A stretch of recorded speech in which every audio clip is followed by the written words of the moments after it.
On a moonless night, long before anyone knew the word universe, a man climbs the worn steps of a clay ziggurat rising above the flat roofs of a Mesopotamian city. And the weight of the sky presses down on him like a silent sea of fire. He is an astronomer-priest, his tablets of baked clay tucked beneath his arm, and he lifts his eyes to a dome of stars that feels close enough to touch, close enough that a god might lean down through a hatch in that dark shell and speak into his ear. He does not yet think in kilometers or light years. His world is measured in days marched by the sun, in lunar months, in the slow drift of seasons across the fields. Yet he has already learned that the sky is not chaos, that the wandering points we call planets have their own stately patterns, and he traces them night after night until the city below is only a murmur, and the vault of heaven becomes a clock so vast that human lifetimes barely nudge its hands. On his tablet he scratches wedge-shaped signs recording that a star called Mulmul rises 40 days after the new year, and that another bright traveller pauses, reverses, then proceeds again, and in these signs the first architecture of cosmic size is being drawn, not yet in miles, but in cycles, in loops that repeat so reliably they seem older than memory itself. Centuries later, on another height,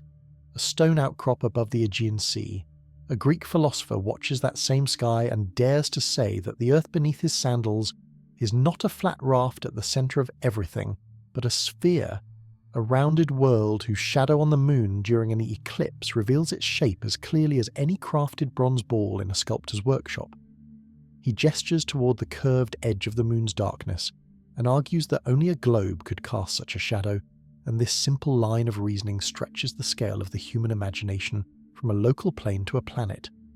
If the Earth is a sphere, then the sea that bounds the known lands can curve back upon itself, continents can ring the oceans, and travellers might return to their starting point without ever turning back. Another Greek, perhaps standing nearby or reading those words decades later, begins drawing nested circles to house this spherical Earth, tracing orbit upon orbit with ink on papyrus, first the circle of the Moon, then of Mercury, then Venus, Sun, Mars, Jupiter, Saturn, and finally the outermost sphere that carries the fixed stars, each ring a transparent crystalline shell turning in divine order. In those curves he inscribes not only positions but the very architecture of the universe itself. By giving the heavens a geometric skeleton, he quietly converts the scale of the cosmos into something the human mind can grip with compass and straight edge. Eratosthenes, keeper of the great library, learns that at Syene, far to the south, a deep well shows the sun directly overhead at noon on the summer solstice, while in Alexandria, at that same moment, vertical objects cast short shadows. From this morsel of information he calculates the circumference of the Earth with an error so modest that modern surveyors still marvel at his daring, and in so doing he transforms the planet from a mythic orb into a measurable body, a globe with a definite girth.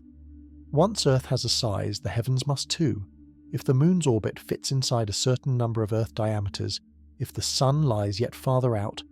then the vault of stars must be grander still, and the universe of the Greeks swells from a symbolic diagram into a cosmic machine whose dimensions can, at least in principle, be penned into columns of digits. Yet there is a limit even to Eratosthenes' audacity, because when he and his successors look to the stars they see no parallax, no tiny shift in position, as Earth moves around the Sun or around anything. Since in most models the Earth is fixed, but even those who dare consider that the Earth might move realize that if the stars were close, they should slide subtly against the background, and because they do not, the logical conclusion is simple and unnerving. The stars must be so distant that the entire orbit of the Earth is a barely perceptible speck, a minuscule circle swallowed by a far greater sphere. Archimedes of Syracuse, playing with numbers in a treatise we now call the Sand Reckoner, decides that even the giant cosmos described by his contemporaries is too small for his arithmetic, and he sets himself an almost playful problem. How many grains of sand would it take to fill the universe as then conceived, the one bounded by the fixed stars? To answer, he must first invent a new way of talking about enormous numbers, powers upon powers, stepping beyond the comfortable arithmetic of merchants and tax collectors into an abstract landscape where a numeral can represent quantities no eye will ever behold. He imagines a universe whose diameter is measured in stadia, then multiplies that dimension until, grain by hypothetical grain, he concludes that even such a cosmos could be filled by a countable number of particles. And from that audacious step another follows. If the human mind can invent numerals that dwarf the size of the known universe, perhaps the universe itself could be larger than any philosopher has yet proposed. In that moment, in the Puranic texts and in the speculations of philosophers across centuries, the universe is said to pass through great cycles called yugas and kalpas, epochs whose lengths are counted in billions of years when converted to modern units, with each cycle encompassing the birth, flowering, and dissolution of countless worlds. A single day in the life of the god Brahma stretches longer than the entire span of recorded human history many times over, and his lifetime covers durations that stagger any attempt at literal visualization, yet these immense numbers are spoken of with a kind of serene familiarity by thinkers meditating in forest hermitages or debating in royal courts. Here the scale of the universe is conveyed not by the distance to the stars but by the unfathomable depth of cosmic time, and the question becomes not how far away the edge lies, but how many times the universe itself has already pulsed into existence and faded again like a breath drawn and released across eons. Across East Asia, Chinese scholars observing the heavens from temple courtyards and imperial observatories draw up their own picture, rooted in an ancient belief in layered heavens yet increasingly refined by careful measurement. Astronomers of the Han and later dynasties track comets, novae, and planetary motions with meticulous records that endure for millennia, noting guest stars that flare brightly and then vanish, long before Europeans give them Latin names. To them, the sky is a structured canopy, Tian, whose motions mirror those of the empire below. The size of the cosmos is conceived more in terms of symbolic correspondences than explicit distances, yet their star maps, etched onto stone and painted on silk, reveal a recognition of spatial order in the heavens that rivals any Hellenistic chart. While their texts seldom speak of the universe's edge in geometric terms, the sheer continuity of their records, centuries of eclipses, conjunctions, and errant comets, quietly teaches another kind of magnitude, that the drama of the sky unfolds on timescales that far exceed the lifespan of any single observer, that the universe is a stage where cycles recur only after generations have turned to dust. During the long centuries we like to call the Middle Ages, as political powers shift and faiths clash, the sky remains a shared ceiling under which new thinkers work in Arabic, Persian, Al-Battani refines the solar year and the obliquity of the ecliptic, while Al-Sufi catalogues stars and constellations with an eye so careful that modern astronomers still recognise his descriptions. In his Book of Fixed Stars, he includes drawings where some nebulous patches are noted, faint smudges that are not yet understood but will one day become clues to deeper structures. These savants accept a universe circled by the firmament, yet their corrections to planetary positions and their increasingly accurate values for Earth's radius and the sun's apparent motions quietly tighten the cosmic machinery, making the whole more coherent, more predictable, yet paradoxically still more mysterious, because with each reduction of error the remaining discrepancies stand out more sharply. In Christian Europe, where cathedrals scrape the sky and stained glass floods, stone naves with coloured light, the cosmos is often imagined as Dante drew it in his Divine Comedy, a nested hierarchy of spheres, each imbued with spiritual meaning, where the moon, Mercury, Venus and the sun ascend toward the fixed stars, and beyond them lies the primum mobile and the empyrean, the realm of pure light and God. For Dante and his readers, the size of the universe is not an abstract number, but a moral architecture, a ladder of being whose scale is measured in degrees of perfection rather than miles. Yet his guiding spirit, Beatrice, at one point chides the limits of human comprehension, noting that the dimensions and motions of the heavens exceed what mortal minds can fully grasp. Behind such poetry, however, there are more daring mathematicians and theologians, like Nicholas of Cusa, who wonders in the 15th century whether the universe might have no fixed centre, whether the earth is not privileged but one moving star among many in an unbounded creation, ideas that border on heresy for some contemporaries yet anticipate later revolutions. In his speculations, the very notion of a finite shell of stars begins to loosen, and with that comes the first glimmer of a truly vast cosmos where human measures no longer suffice. Then, in 1543, a quiet book printed in Nuremberg under the Latin title De Revolutionibus Orbium Coelestium, slips into the world with an argument so disruptive that its full impact will take generations to unfold. Nicholas Copernicus asserts that the Earth is not at the centre of the universe at all but circles the Sun, which he places immobile near the geometric middle. By itself, heliocentrism does not require a larger universe. Yet the moment you accept that the Earth moves around the Sun, you're forced back to that old puzzle. If we orbit, why? Copernicus knows this argument and answers it by making the stars extremely distant, so far away that the diameter of Earth's orbit shrinks to a point in comparison. He writes that the universe is so great that the distance between Earth's orbit and the sphere of the fixed stars is almost nothing in comparison to the latter's height, a remarkable confession of helplessness before sheer size. His readers, turning the pages with a mixture of curiosity and unease, may not have been able to imagine that distance in physical terms, but they could feel its implication. Humanity has been demoted to a tiny object whirling in a vast void, and the firm, comforting shell of the medieval heavens has blown outward like a burst bubble. The shock of this new perspective deepens when, in 1572, a brilliant new star appears in the constellation Cassiopeia, so bright it rivals Venus, and Tycho Brahe, the meticulous Danish nobleman with a prosthetic nose and an island observatory, trains his instruments upon it. Using parallax measurements, he finds that the star shows no displacement relative to the background, which must mean it lies beyond the Moon, within what Aristotle had declared the realm of unchanging perfection. The crystalline sphere, if it exists at all, is no longer incorruptible. Tycho and others report comets slicing through the planetary spheres as well, their paths curving in ways that defy the idea of hard, nested shells, and the cosmos begins to lose its rigid architecture, replaced by wide, possibly empty spaces into which objects roam. In this environment, the sheer emptiness between stars becomes as much a subject of wonder as any glowing point of light, and apprehending the size of the universe now requires people not just to imagine large structures but to picture immense gaps, separations so huge that even with the newly imagined vastness of the starry sphere,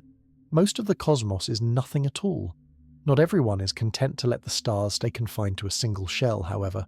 Thomas Digges in England translates Copernicus and, in a bold appendix, extends the Copernican system into an infinite universe, sprinkling the fixed stars throughout boundless space. For this and for many other doctrinal provocations, he eventually falls afoul of the Roman Inquisition and is burned in Rome in 1600,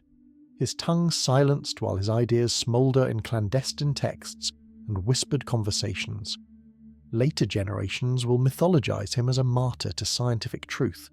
but what matters for our story is that his rhetoric pushes the scale of the cosmos beyond any hope of measurement into an explicitly infinite domain where comprehending size becomes not just difficult but category-breaking. While Bruno Burns, Johannes Kepler sits elsewhere in Europe, poring over Tycho's precise observations, worrying each discrepancy until, at last, he discovers that planets move in ellipses, not circles, a revelation that bursts the last geometric constraints of classical cosmology. In his model, the solar system is not a set of perfect concentric rings, but a dynamic system in which planets speed up and slow down depending on their distance from the Sun, and suddenly the language of the cosmos shifts from static geometry to dynamic laws, preparing the stage for Isaac Newton. Kepler, a man of deep religious feeling and numerological fascination, writes of the music of the spheres, trying to link planetary motions to harmonious ratios. Yet he also confronts stark questions of spatial extent, particularly when he contemplates the starry backdrop against which these ellipses unfold. In a famous thought experiment exploring why the night sky is dark, an early version of what we later call Olbers's paradox, he realizes that in an infinite static universe filled uniformly with stars, every line of sight should eventually end on a star's surface, making the sky blaze with light. The fact that it does not suggest a limit, either temporal or spatial, to the distribution of stars, hinting again that the full size and age of the universe are subtler than mere infinity. Galileo Galilei, pointing his crude but revolutionary telescope at the heavens in 1609, gives the human eye its first artificial extension, and with it comes a visceral shock to our sense of scale. The Milky Way, long perceived as a milky band, resolves into countless faint stars, revealing that the number of suns is far greater than most had suspected. When he turns his instrument to Jupiter, he finds moons circling the planet, a miniature solar system that demonstrates that centres of motion can exist other than Earth or Sun. When he watches Venus wax and wane in phases like our Moon, he sees direct proof that it orbits the Sun. The message is clear. The universe is layered with structures within structures, and with each new layer the distances involved multiply.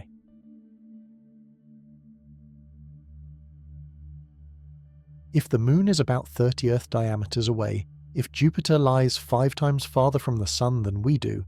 and if beyond Jupiter stretch uncounted stars, then the entire edifice of the cosmos becomes a cascade of increasingly remote realms, and the mental effort required to see it all grows accordingly. Galileo's telescope not only reveals physical distances, but also stretches the mind's horizon of what far away can mean. As the 17th century matures, Newton becomes the architect of a new kind of cosmic comprehension, formulating a law of universal gravitation that for the first time binds apples to planets, tides to moons, and, implicitly, star to star. His equations do not specify the size of the universe, yet they demand consistency. If every mass attracts every other, then what of an infinite universe filled with stars in all directions? Would they not all collapse towards some centre, or, perhaps worse, pull on each other equally in every direction in a way that makes the sum unintelligible? In a now famous correspondence with the theologian Richard Bentley, Newton admits that an infinite, static distribution of matter is an unstable thing, and he tentatively suggests that perhaps God's continual intervention maintains the balance, an answer that reveals both the reach and the limitation of his own imagination when it confronts actual infinity. Philosophers seize on these mathematical and theological conundrums, and the cosmos of the Enlightenment, while often imagined as infinite in extent, is increasingly seen as governed by precise laws, giving humans an unprecedented confidence that, however large the universe may be, it is at least in principle legible to reason. Immanuel Kant, writing in the late 18th century, takes an audacious step by proposing that the hazy patches of light observed in the sky, those nebulous smudges that had puzzled earlier observers, might be world systems like our own, island universes composed of countless stars, vastly distant from the Milky Way that contains the Sun. Working without the benefit of reliable distance measurements, he nonetheless intuits that our galaxy might be a flattened disk of stars, and that the so-called nebulae could be independent disks, scattered through endless space like archipelagos in a dark ocean. His contemporary Johann Heinrich Lambert developed similar ideas about a hierarchical universe, with clusters of stars forming galaxies, galaxies forming clusters. In England, William Herschel decides not to leave the structure of the Milky Way to speculation alone. With his sister Caroline by his side, he grinds mirrors, constructs enormous telescopes in his garden, and embarks on systematic star counts, pointing his instruments along different lines of sight and recording how many stars he sees in each region. From these counts, he infers that we live inside a disc-shaped system of stars, thicker in the direction of the Milky Way's band and thinner toward the galactic poles, with the Sun roughly near the centre. His map is distorted by interstellar dust he does not yet know exists, but the method itself marks a new way of relating to cosmic size. Herschel also wrestles with nebulae, some of which his powerful telescopes resolve into star clusters, while others stubbornly remain diffuse, even under his best optics. He speculates that these may be truly distant stellar systems, yet without a clear way to measure their remoteness, their role in the cosmic hierarchy remains tantalizingly ambiguous. Nevertheless, through Herschel's painstaking sweeps, the Milky Way steps forward as a finite yet immense structure, a stellar city whose dimensions, in modern terms of tens of thousands of light-years, were then only crudely estimated but already felt to be well beyond the intuitive scale of human experience. The 19th century brings a new precision to the question of distance itself. Friedrich Bessel, using a carefully designed observing program and a heliometer telescope, finally measures a plausible parallax for the star 61 Cygni in 1838, detecting a tiny annual shift in its position against more distant background stars as Earth moves from one side of its orbit to the other. The angle is less than a second of arc, so small that it would take 3,600 such units to make a single degree. And from this minute displacement, Bessel calculates a distance of about 10 light-years, a unit then not yet widely used but easily translatable into other terms, more than 1,000,000 times the radius of Earth's orbit. The very fact that it took centuries of effort and the finest instruments to detect even one such parallax underlines just how staggeringly remote most stars must be, and yet this measurement opens the door to a new standard candle for cosmic size, letting astronomers begin to calibrate a three-dimensional map of the local stellar neighbourhood. As railroads lace continents and telegraphs bind cities in near-instantaneous communication, people's everyday sense of distance and speed shifts dramatically. Yet even as a traveller can cross Europe in days instead of months, the stars remain obstinately far. The speed of light, tested in terrestrial experiments by Fizeau's toothed wheel and Foucault's rotating mirror, is pinned down at roughly 300,000 kilometers per second, an absurdly high velocity on human scales. But when applied to cosmic distances, it becomes a bridge between space and time. If light from the Sun takes about 8 minutes to reach Earth, then light from a star 10 light-years away has been travelling toward us since before many of those who now gaze at it were born. By the end of the 19th century, light-years and parsecs become standard units in astronomical conversation, abstract but indispensable tools that let scientists talk fluently about gulfs of space that no ship will ever cross, and that no human body can hope to survive unshielded from cosmic rays and vacuum. Meanwhile, the concepts of energy and entropy seep into cosmic thought. The laws of thermodynamics, hammered out through studies of steam engines and heat, are extrapolated to the universe at large, and physicists begin to imagine a heat death, a future in which all gradients have flattened, and no more work can be extracted from any physical process. If the universe is both infinite in space and eternal in time, such a fate seems strange, and the consequent philosophical discomfort leads some, like Lord Kelvin, to argue for a finite age for the cosmos, even if its spatial extent remains an open question. The interplay between finite and infinite, between the measurable and the immeasurable, becomes crucial. The cosmic stage, whose size we still only partly know, must nonetheless obey the same rules of energy flow observable in a laboratory burner, and this recognition binds our understanding of the very large to our grasp of the very small in a way no earlier age had attempted. At Harvard College Observatory in the early 20th century, a woman working largely unnoticed by the famous men around her makes a discovery that will blow open the cosmic distance scale. Henrietta Swan Leavitt, cataloguing variable stars in the Small Magellanic Cloud, notices that certain pulsating stars, Cepheid variables, follow a tight relationship between their period of brightness variation and their intrinsic luminosity. The longer the period, the more luminous the star. Because the Magellanic Cloud is far away compared to the distance between its own stars, she can assume all these Cepheids lie at roughly the same distance from us, allowing her to disentangle apparent brightness from true luminosity. Her period-luminosity relation becomes a powerful standard candle. Once you measure the period of a Cepheid in any galaxy, you can infer its intrinsic brightness, compare to how bright it appears, and from that ratio, Harlow Shapley seizes on these tools and applies them to globular clusters, those dense spherical swarms of stars that hang around the Milky Way like a retinue of ancient companions. By charting the distribution of these clusters on the sky and estimating their distances using Cepheids and other methods, he finds that they are not centered on the Sun but arranged around a point in the direction of the constellation Sagittarius, suggesting that the true center of the galaxy lies far from our solar system. His map of the Milky Way, published in the 1910s, shows a vast flattened system roughly 100,000 light-years across, in which our Sun occupies a decidedly off-center position, a discovery that delivers a powerful blow to lingering human vanity. At the same time, the nature of the spiral nebulae, those elegant whirls seen in telescopes, remains disputed. Some, like Shapley, argue that they are relatively nearby clouds within the Milky Way, while others, including Heber Curtis, insist they are external galaxies, island universes, on the Kantian model.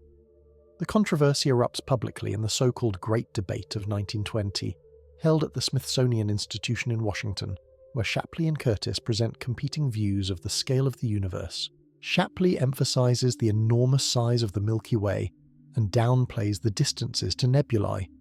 while Curtis marshals evidence from novae observed in Andromeda and other spirals,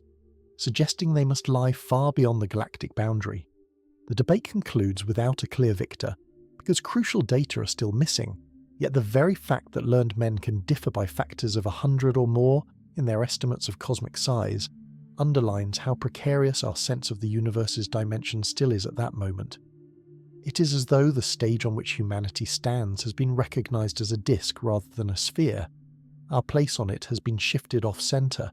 and yet the theatre itself may either be the whole of creation or just a single balcony in an unimaginably larger edifice. No one can yet say for sure. Enter Edwin Hubble, a former lawyer from Missouri turned astronomer, tall, meticulously dressed, and relentless in his pursuit of observational clarity, who climbs the mountain road to Mount Wilson Observatory in California, where the 100-inch Hooker telescope, the largest in the world at the time, awaits. Through this immense eye, Hubble photographs spiral nebulae with exposures lasting hours, capturing faint smears of light which he then laboriously measures under a microscope on his glass plates. On one such plate, showing the Andromeda Nebula, he notices a tiny star that has brightened significantly between exposures, marking it with the letter N for nova. He eventually realizes it dims and brightens again, signaling that it is not Using Leavitt's period luminosity relation, Hubble calculates the distance to this single point of light, and the answer staggers him. Over 900,000 light-years, a figure later refined upward, but already more than enough to show that Andromeda lies far outside Shapley's Milky Way. The galaxy ceases to be the universe, and becomes one galaxy among others, and with that single measurement the cosmic stage expands from a lonely disk to a swarm of cities of stars, each separated from its neighbours by gulfs so vast that even their boundless inhabitants shine to us only as delicate patches in the night. Hubble does not stop there.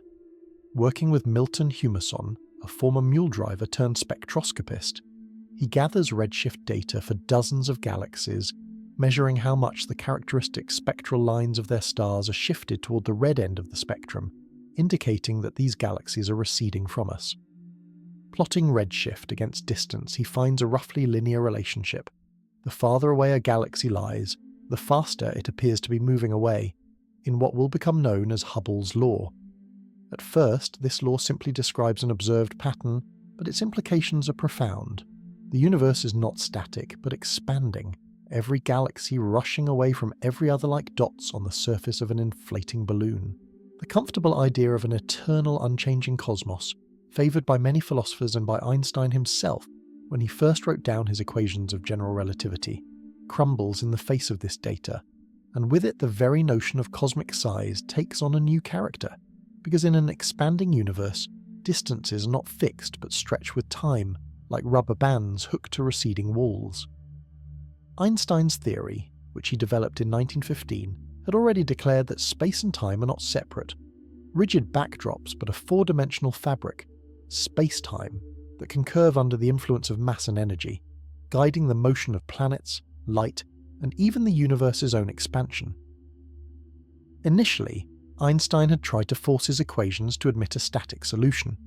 adding a cosmological constant term to balance gravitational attraction and hold the universe at a constant size, because the alternative, a dynamic universe, felt philosophically unsettling. Yet as mathematicians like Alexander Friedmann and Georges Lemaitre independently showed, his equations naturally produce expanding or contracting universes if left to themselves, and once Hubble's observations of recession velocities become known, the mathematical and observational pictures snap together. Space itself is stretching, carrying galaxies along. In such a cosmos, the size of the universe at any moment depends on when you measure it, and beyond a certain distance, regions recede from us faster than light, not because they move through space that quickly, but because the underlying fabric between us and them is expanding. This subtlety will later challenge even sophisticated minds trying to form a mental image of cosmic extent. As cosmologists refine their models, they introduce the idea of the observable universe, the region of space from which light has had time to reach us since the Big Bang, that primordial event in which our expanding universe originates some 13.8 billion years ago. Because space has been stretching during that time, the radius of this observable bubble is not 13.8 billion light-years but significantly larger, about 46 billion light-years in every direction, in current estimates, so that the diameter of the observable universe spans around 93 billion light-years. These numbers, casually tossed about in scientific lectures and textbooks today, represent distances so enormous that they push language to its limits. Each light-year, remember, is about 9.46 trillion kilometers, and when multiplied by tens of billions, the resulting figures defy any attempt to picture them as lengths on a map or roads across a landscape. Instead, we are forced to rely on logarithmic scales, on diagrams where each tick mark may represent a tenfold increase, and on metaphors. If the Sun were a single grain of sand, the Milky Way might be the size of a continent, and the observable universe a sphere of sand grains extending far beyond the Moon's orbit, analogies that are themselves only rough gestures toward a reality that dwarfs them. The task of comprehending such sizes becomes a subtle game of abstraction. Psychologists studying human numeracy find that our innate number sense works well up to maybe a few dozen objects and can stretch, with cultural training, to handle thousands, millions, even billions via symbols, but that beyond a certain threshold, our intuitive grasp fades and numbers become interchangeable labels of very big. The difference between a million and a billion, or between a billion and a trillion, is clear on paper, but not in gut feeling. We can be told that a billion seconds is about 31 years, while a million seconds is only about 11.6 days, and we may nod, yet the full experiential gap between those spans remains faint. When we extend this cognitive pattern to the cosmos, the challenge becomes evident.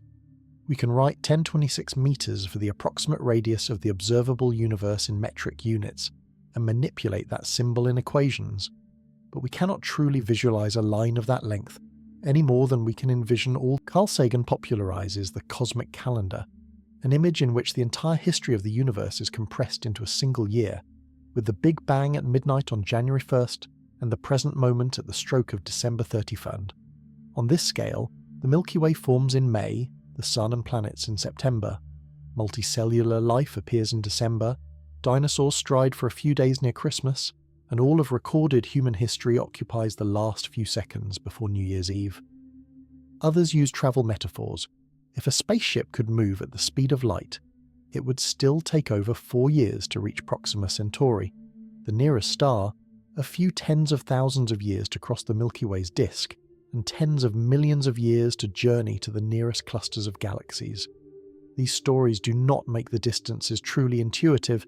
We still cannot feel what it means to travel for 1 million years, but they calibrate our sense of proportion, letting us assign at least a ranking of closer and farther that respects cosmic realities. At the same time, to answer whether we can comprehend the size of the universe,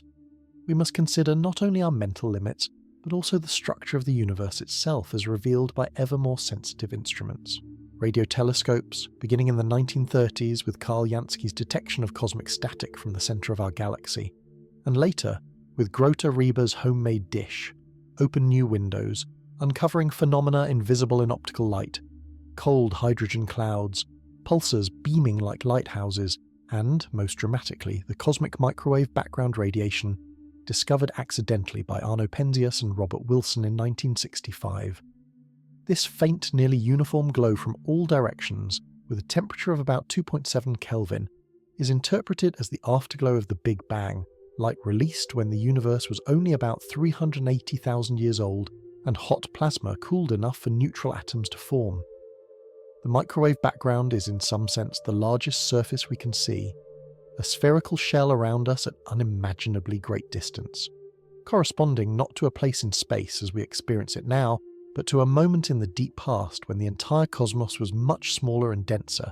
Another twist in how we must. A flat universe, in general relativity, can be either infinite or very, very large but finite.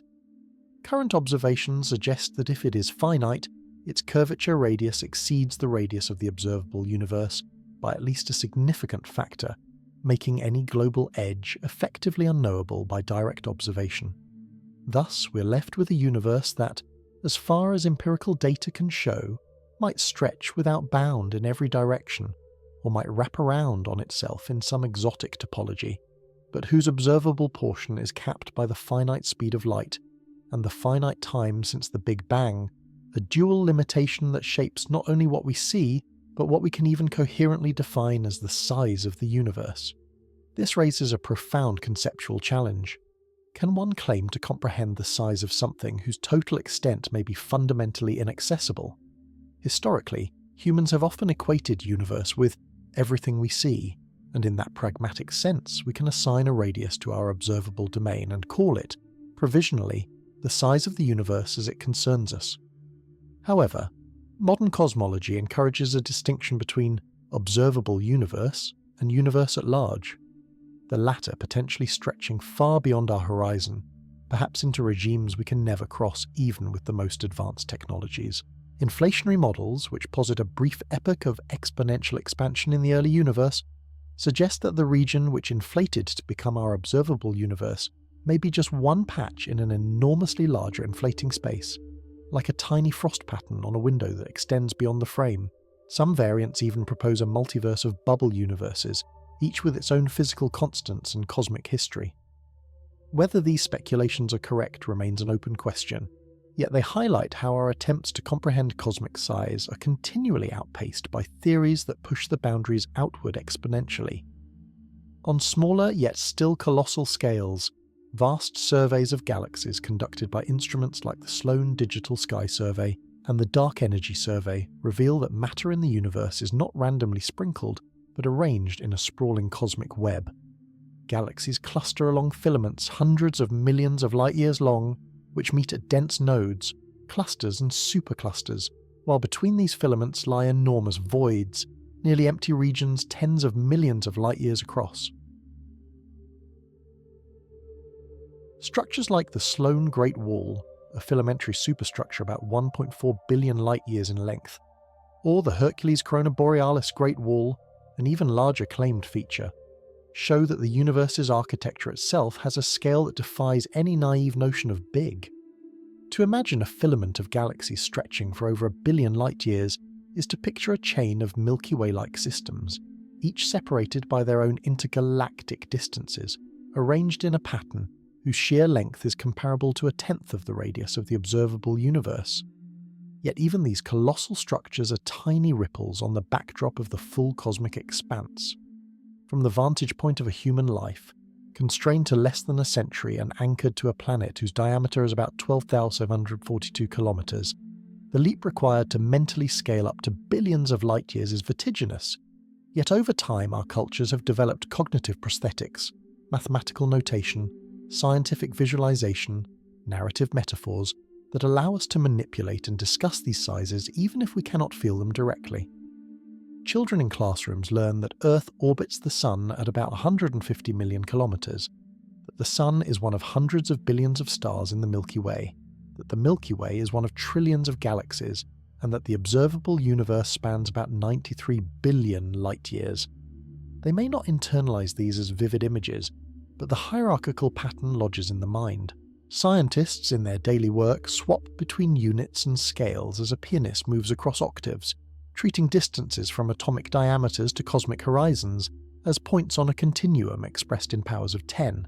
and for them this size of the universe becomes not a single number but a range of operational definitions suited to different contexts. In this sense, whether we can comprehend the size of the universe is partly a matter of what we mean by comprehend. If we demand a direct sensory intuition akin to holding an object in our hands, or walking from one end of a room to the other, then the answer is likely no. Our brains did not evolve to picture 1022 stars or 1026 meters, any more than a house cat can conceptualize a nation-state. But if by comprehension we mean the ability to represent, calculate and relate, when Blaise Pascal remarked in the 17th century on the eternal silence of these infinite spaces that frightened him, the universe as he knew it was much smaller than the one we inhabit conceptually today. Yet already the idea of existing on a small planet in a vast void weighed on his sense of human significance. In the 20th century, as images from the Hubble Space Telescope's deep field show thousands of galaxies packed into what to the naked eye appears as a dark, empty patch of sky no bigger than a grain of sand held at arm's length, that feeling intensifies. For many viewers, such images provoke not only awe, but a kind of vertigo, an almost physical reaction to realizing how much lies beyond our immediate perception. Philosophers and theologians wrestle with these revelations, asking whether human lives can matter in a universe so large,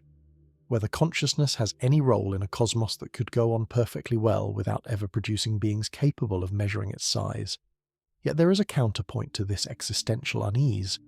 the recognition that the very ability to ask these questions, to develop tools that extend our senses, to build theories that encompass billions of light years and billions of years, is itself a remarkable feature of the universe. Carbon atoms forged in ancient stars, hydrogen born in the first minutes after the Big Bang, and dust grains condensed in supernova remnants have, on this planet at least, assembled themselves into living tissues and nervous systems that can contemplate the entire arc of cosmic history and sketch diagrams of the observable universe's boundary. In that light, the incomprehensible size of the universe becomes part of a narrative in which matter, through the slow work of evolution and culture, has become aware of scales vastly larger than itself, a kind of reflexive awakening of the cosmos to its own magnitude. From the terraces of the ziggurat to the catwalks of giant observatories,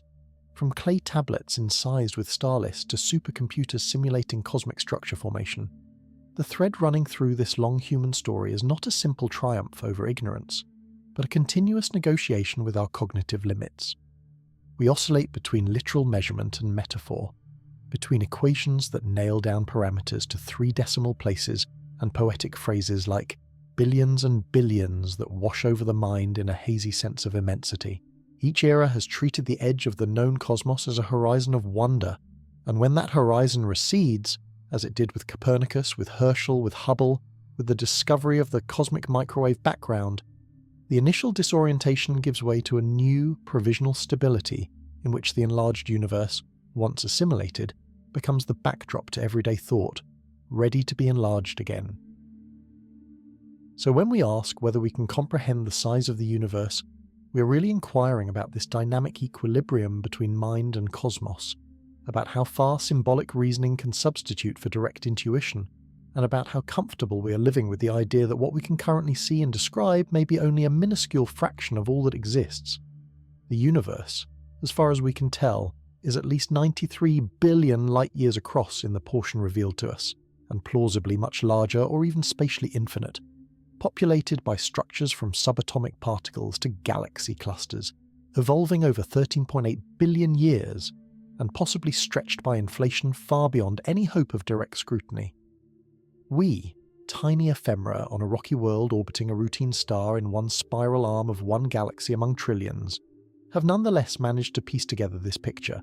to assign approximate sizes and ages to these components, and to weave them into a coherent story that, though it strains our intuition, holds firm under the weight of observation. In that achievement lies a paradoxical form of comprehension, not the warm familiarity of a room whose dimensions we know by heart, but the austere, exhilarating knowledge of a landscape whose vastness we can never fully inhabit, yet whose contours we can map with increasing fidelity. The size of the universe remains beyond any direct human feeling, yet within our mathematics, our instruments, and our narratives, it has become a graspable concept, one we can carry with us as we stand under the night sky, look up at the stars that once seemed so close, and sense, dimly but unmistakably, the immensity in which our small singular lives unfold.